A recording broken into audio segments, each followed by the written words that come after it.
am ready! GMA Weather, serbisyong totoo ng GMA News. Humina pa ang Tropical Depression Senyang habang tinatawid ang Sulu Sea. Tanging sa Southern Palawan na lang nakataas ang Public Storm Warning Signal number 1 ng Pag-asa.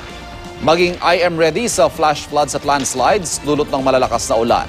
Huling namataan ang sentro ng bagyo, 260 kilometers timog silangan ng Puerto Princesa City.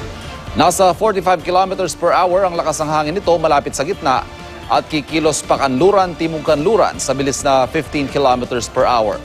Sa pinakahuling forecast track ng Pag-asa, patuloy na kikilos ang bagyo palapit ng Palawan, pero posibleng hindi na ito tatama sa lupa.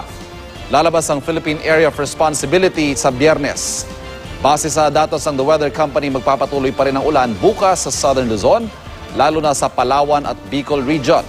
Uulanin din ang Western Visayas habang thunderstorms naman ang asahan sa Mindanao, lalo na sa Soc-Sargen at Davao Regions. Dito sa Metro Manila, may tsansa ng ulan bukas, lalo na sa hapon at gabi. Delikado pa rin pumalaot sa seaboards ng Luzon at Visayas dahil sa mga along posibleng umabot sa mahigit 4 na metro ang taas. At yan po ang latest mula sa GMA Weather, magplano para sigurado. I am ready, serbisyong totoo ng GMA News.